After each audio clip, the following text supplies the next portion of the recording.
নার্সারিতে বিভিন্ন রকম গাছ আছে এখানে। এটা কৃষ্ণনগরের পাশেই নার্সারিটা। আম গাছও আছে এবং এখানে এই যে ডালিম গাছ, এটা জবা গাছ, ডালিম গাছ, প্রচুর ডালিম গাছ এখানে।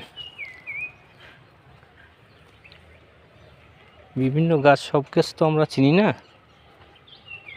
খুব সুন্দর বড় নার্সারি এটা। এই যে বিভিন্ন রকম গাছ দিয়েছে, সুন্দর সুন্দর গাছ। এই গাছটাকে কি গাছ বলে কি জানি,